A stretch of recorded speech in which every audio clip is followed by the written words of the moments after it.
Welcome to our channel, Behind My Story. Please like, share, and subscribe. Being famous is a dream for most people, but achieving this particular dream is not easy. It takes a lot of perseverance, and maybe even some luck. Listen to my story.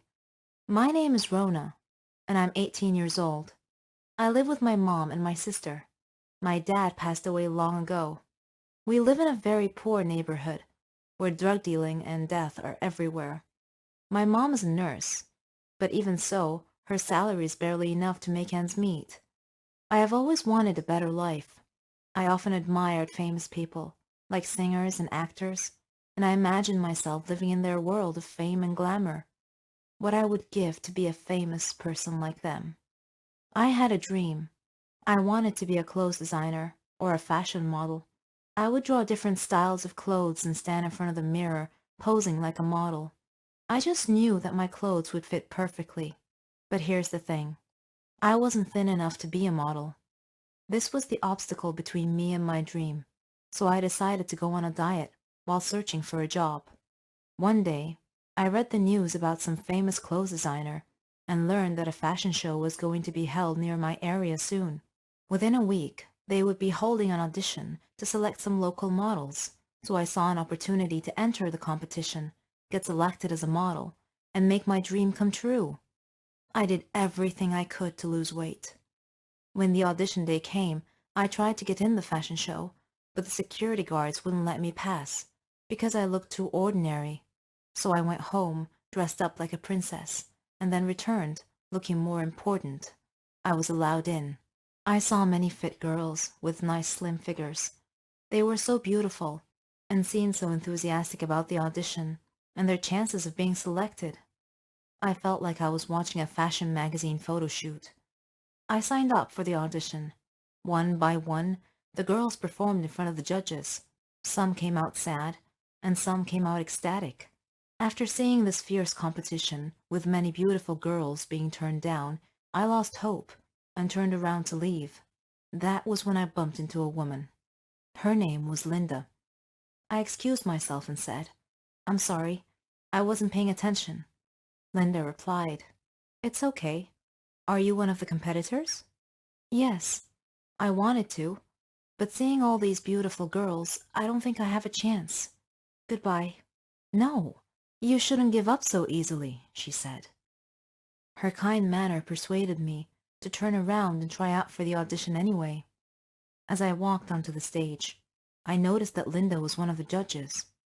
She winked at me as our eyes met. I did my best. Once my audition was over, I looked at Linda, and she smiled and gestured with her head that I had done well. However, one judge told me that my performance was good, but my figure was not. I needed to lose more weight. Linda told me that I was put on a list of potential models with the stipulation that I could re-audition if I lost more weight. So I buckled down and really hit the diet hard. I began starving myself. Mom felt miserable watching what I was putting myself through. I managed to lose about 40 kilos. Unfortunately, I had become so thin so quickly that my health began to suffer. I started feeling depressed and even got dizzy at times. When the next audition day came, I entered the audition room and once again met Linda. She looked at me with worry on her face and said, "What have you done to yourself?" "You told me to do my best, so I did," I said. I walked onto the stage. The judge who had told me to lose more weight saw me and was shocked. He asked me, "How were you able to lose so much weight so fast?" When I began my performance, my weakness caused some dizzy spells, which caused my modeling motions to be unsteady and awkward. Linda was clearly worried. As she watched my performance, as if she expected me to fall at any moment, the judges gave me poor marks, and I was rejected as potential model. I was greatly disappointed because I had tried so hard. I said to the judges, "But I followed your instructions and lost more weight." The one judge said, "Yes, you lost more weight, but then you let your performance suffer as a result." Then I passed out and woke up later in a hospital bed. Mom and my sister and Linda were waiting at my bedside. I asked them what had happened. "You're too weak. You fainted on stage," Linda explained.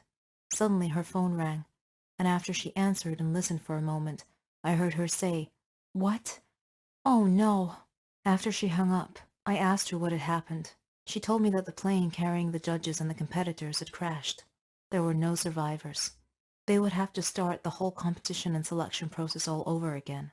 Though I was saddened by the tremendous loss of life in the plane crash, I chose to interpret this as a sign from above that I had another chance to achieve my dream, that I should not give up. With Linda's guidance and advice during my rehabilitation program, I was able to achieve an optimum weight with good health. Fate and my perseverance had given me a second chance, and I would not waste it. I am now ready and determined to try again. Ever since I was a child, I adored horror movies. Scary stories, old legends and myths. While most kids were into singers and actors and movie posters, I loved vampires, the one-eyed Cyclops, everything related to horror and gore. Monster movies, thrillers, the supernatural, the mysterious, and the unexplained. Because these things only happened in movies. Or so I thought. But what if they were to happen in real life? Let me tell you a story where something like this happened in real life. My name is Marlene, and I'm 15 years old. Like I said, unlike the other kids, I loved horror movies, zombies, vampires, and ghosts. The only one who shared my tastes was my brother Stan, an oddly stylish guy with a strange character. Nevertheless, I liked him. There are a lot of scary monsters, of course, but to me, the werewolf was the scariest of them all. A werewolf is an ordinary person who has been bitten by a werewolf, which in turn causes him to become one too. A werewolf looks like you and me, most of the time, but around the time of the full moon, that cursed person will transform into a monster with a taste, or should I say thirst, for human blood. My parents had gone to visit some relatives and stay with them for Christmas holidays, but I stayed home because I wanted to spend that time with my friends. Stan stayed home with me for similar reasons.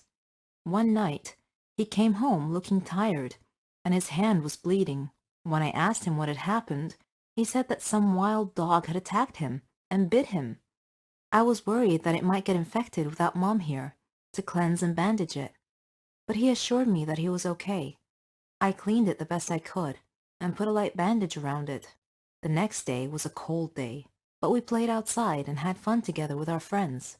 At the end of the day, Stan said that he was feeling tired and went straight to his room without saying another word. When I went inside, I could hear him crying in his room, so I went in and asked him if he was okay. Again, he said that he was fine, but I was thinking that maybe the bite on his hand wasn't from a dog, but from some rabid animal. That would have been really bad. Or maybe from a werewolf. That would be even worse. I began to worry and started watching him more closely, just to make sure he was okay. I noticed that he began hiding his hand in his jacket pockets, wearing sunglasses at night, and was always tired. I could tell that something wasn't right. Then, one night, I heard strange sounds coming from his room, so I hurried to him. "Stan, please tell me what's going on. Tell me the truth. What is wrong with you?" I asked. And he said, "Really, I'm okay. I'm just hungry. Do we have any meat?" Meat, I thought, as in bloody meat. Suddenly my imagination started running wild, and I began thinking to myself, oh my God, what if Stan was bitten by a werewolf? I checked the almanac and determined that the full moon was only 3 days away. I was scared out of my mind. What will happen if he changes when I'm here home alone? I felt like I was doomed to be killed by my own brother. I knew that the only way to kill a werewolf was with a silver bullet, or a silver dagger. But, 1, where could I find one of those? And 2, how could I kill my own brother? I must be losing my mind. My parents wouldn't be back for a week.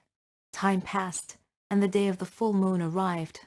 I knew I would have to face the person I loved the most in the world besides my parents, and either I would kill him, or he would kill me. It's a lose-lose situation. When my brother came home, he looked so strange. His eyes were darting around like a wolf, and he even smelled like one too. I pretended to be strong, but inside I was trembling, fearful of what this night might bring. I locked myself in my bedroom and waited for this night to pass quickly. I hoped. Then I heard Stan's door open, and I heard his light footsteps coming closer to my door. He knocked and asked if he could come in. Hesitantly, I opened the door. "Hi, Stan. Is there something you need?" I asked, and he said, "I'm so tired." Then I saw his skin turning a grayish color.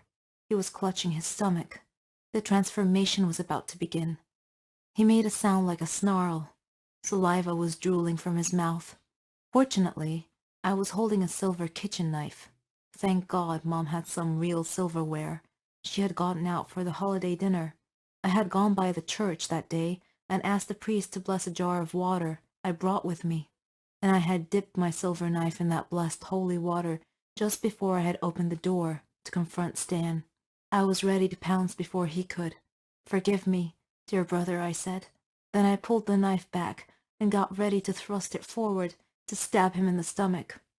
At that instant, Dad suddenly came in through the front door and saw us, saw me with a knife in my hand, ready to run Stan through with it. "Marlene, what are you doing?" he asked. Staring at the knife in my hand, I shouted, "Dad, run! Stan is changing into a werewolf!" Then Stan unexpectedly fell down unconscious, looking very much human. Dad ran over to him and felt his forehead. "He has a fever," he said. "Look at his hand, Dad. He's been bitten by a werewolf," I cried. Dad looked at me as if I was crazy and said, "Nonsense, Marlene. It's just a dog bite." We took Stan to a doctor, who examined him and took some blood samples. He did indeed have rabies, also known as hydrophobia, I learned.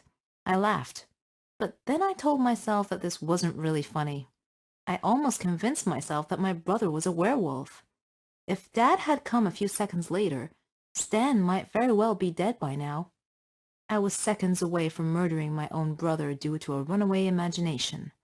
It's been 2 weeks now, and Stan has finished the shot treatment. He's getting better quickly.